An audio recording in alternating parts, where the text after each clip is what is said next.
up guys, welcome back to my channel, Speed Cubing with Arches, and today we are going to be figuring out what is the best 3x3 method here, C.F.O.P, Roux, or ZZ. So without further ado, let's get this video started.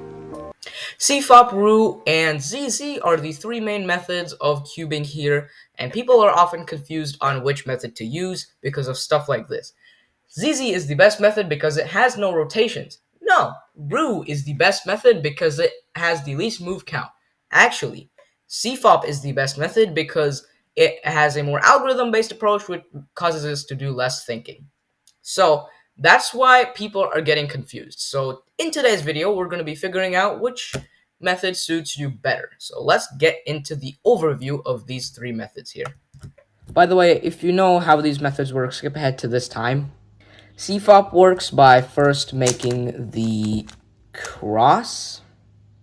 Then you do something called F2L. Unlike beginner method, you insert edges and corners at the same time, like this. And just do it for the rest of the four sides. Then do one algorithm to make the top color the same. And then do another algorithm to solve the cube. Roux starts by making blocks first, so the step is called first two blocks, like this. So these are the first two blocks. And since the M slice is open, unlike C.F.O.P, you can do stuff like this to pair up the blocks. Then you do one algorithm to put the corners in the right spot. Then you make the white and yellow edges to face the top. Then you solve these two edges over here. And then you solve the rest of it intuitively, like that. ZZ starts by you moving around the edges to get them into better spots. And then, meanwhile, you also solve the front and back edges like that. So this step is called Eoline. And from here is just sort of like C.F.O.P. You just do F2L, except you can do some intuitive block building as well, unlike C.F.O.P. And you can just complete F2L pairs.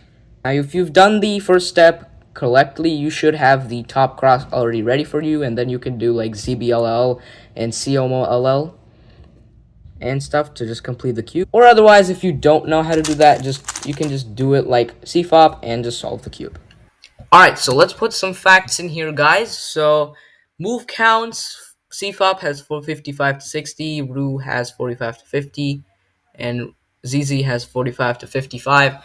So here you might say Roux and ZZ are winning, but we can't just decide everything on move counts. And also a fact, if you want this low move count for ZZ, you'll need to learn approximately 500 algorithms, guys. It's kind of complicated, but if you like ZZ, then you can do this. But we have a few more stuff to go through, so let's just go through it. So the next thing here is ergonomics, and it means how efficiently you're doing these moves. Now, before I dive into this, I just want to let you guys know that Roux uses more M and U sequences of moves, while C.F.O.P uses more RU and LU sequences of moves. So this will make better sense to you now. Now, an example here is M2, U2, M2. Now, how efficiently? Well, it's not as fast because it takes a long time. Now, there are three moves, so M2, U2, M2 are three moves, but as you saw, they take a long time compared to something like this. So R prime U R. So you can do them like this. Now, MU moves are slower than RU and LU moves is because that the M and U moves are finger flicks.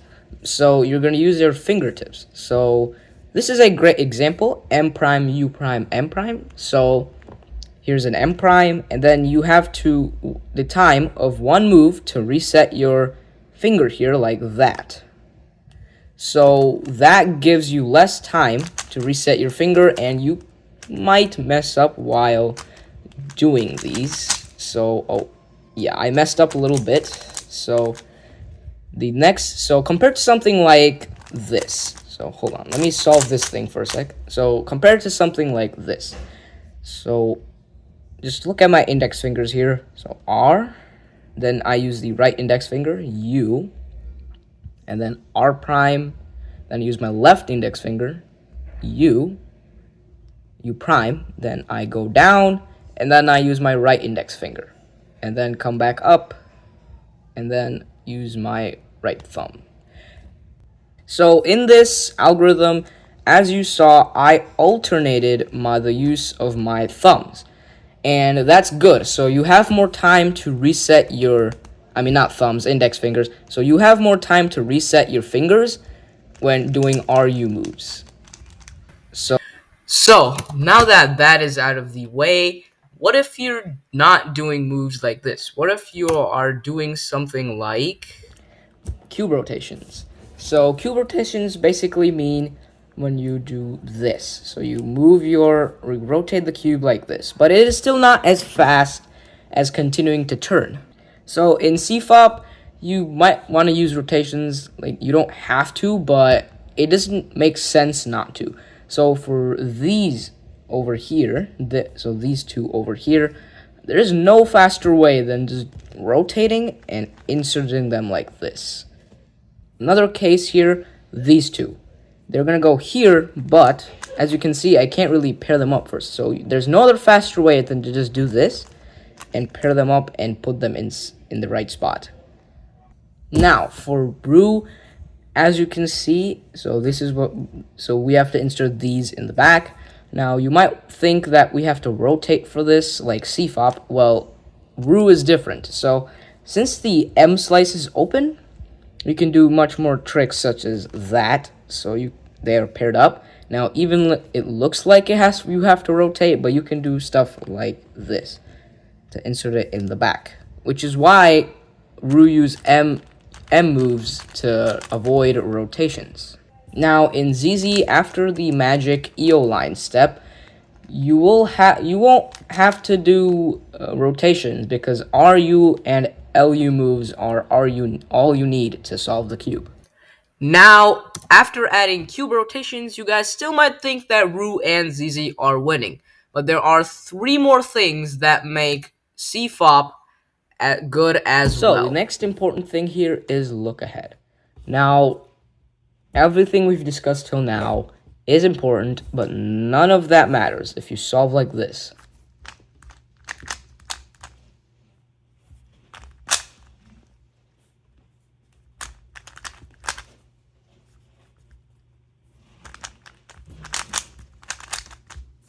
So you got my point there. The less you pause, the more potential you get. So there are 2 ways that make look ahead easier.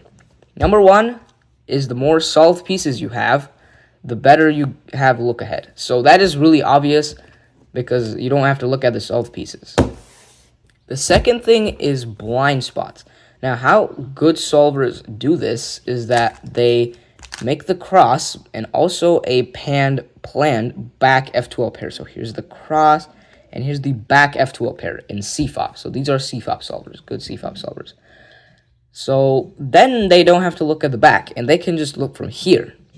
So all they have to find is the edge in their corner. The corner can be anywhere on the top, bottom. So here, here, here, here, here, here, here. And then the edges just can be on the top, here, here, or here.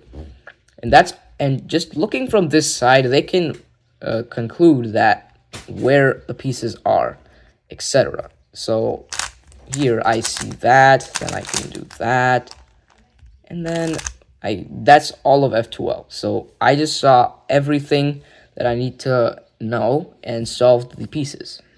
In Roux, since you do the first 2 blocks first, you have these bottom 2 edges to look out for. Other than that, there is less blind spots. So it is slightly worse than C.F.O.P, but not as worse as ZZ because of doing the whole EO line step. Alrighty, so this was all of look ahead. Now, C.F.O.P and Roux are still looking great. ZZ took a huge blow But there is one more thing left that will determine which is the best method of 3x3. Now, the last thing here is regrips. So first, let's talk about the home grip. Home grip is when you have thumbs on front and you have easy access to U moves, D moves, R moves, and L moves pretty easily. Now in C.F.O.P, you stay in this grip because while solving F2L, your cross edge goes up like that, but then you insert the F12 pair here, and then eventually the hand comes back down, which restores you back to home grip eventually. And the important thing is, these two are solved. For Roux and ZZ, that is not true. Because for Roux, only one is solved. That's not so bad, but for ZZ, these are not solved for a while. So let's do an example solve here. I see that. So let's do one regrip. So that's one regrip there. Then I will solve these. Insert that. Then I see them paired up. I'm going to remove them. Rotate one more time. Insert. Then I will just insert the other F2L pair. So that was all of F2L. So in total, maybe C.F.O.P will have 3 or 4 regrips, but for F2L, it will be either none or maximum 2, which is really good. And which is why F2L for C.F.O.P is faster than ZZ F2L and Roux first 2 blocks. Now, forgive me, guys, I don't do Roux, but if you want to insert these two, so this and this over here, so this is just one of examples I came up with, but here, if you have these, if you want to insert them in the right spot, so that is here, you'll have to do something like this. So I didn't do it the best way possible. I probably didn't do it the best way possible. So, but no matter what you do, no matter how you do it, sorry, there will at least be 2 regrips. Now, ZZ is just a nightmare. So, yeah, there are no cube rotations, but the R2s and the L2s and like, you just have to regrip everywhere to, get them in the plate, into the correct spot is just nightmarish. And that concludes our regrips section here. So, from this whole chart, you guys will conclude on which method is better for you. Here's what I conclude. So in between C.F.O.P and ZZ, I would say C.F.O.P is much better than ZZ just because of the ergonomics. Now, between C.F.O.P and Roux, it's really hard to tell because, or at least I wouldn't be surprised if C.F.O.P would be the better method or Roux would be the method. Just because on how different they are, and Roux and ZZ, of course, Roux wins again just because of the ergonomics. So yeah, from this chart, you guys will conclude on which method to choose. If you still can't decide, well, here's some things might help. So if you have a condition where your fingers just can't really turn that fast, well, that is a great reason to use Roux as it doesn't really need high finger speeds. Now, since Roux is more intuitive and you don't want to think and just turn really fast, then I would say C.F.O.P would suit you better. It also depends on which events you guys want to be better at. So if you want to be better at big cubes, I wouldn't recommend M moves because of the extra layers. 4x4, it's kind of fine because you're hitting your fingers here and it will move the layers without messing them up. But for 5x5 and up, well, it might be a little difficult. Well, thank God there are magnets in these cubes, or otherwise, imagine the olden times where there were no magnets in big cubes. Now, I would say Roux will shine the most is one-handed. So, if you want to be better at one-handed, I would say Roux is a really good method because, number one, Roux doesn't rotate, and number two, all it uses is R, wide R, and U moves. My bad, I dropped the cube. And yes, there are people who can do M moves with the support of the table. And yes, you can use a table in one-handed. So I can do M prime easily. but I can't do M. The only way I can do M is rotating the whole cube. But yeah, I can't. I'm sorry, guys. I can't do M in one-handed. So yeah, you guys have to decide on which events you want to be better at: one-handed or big cubes.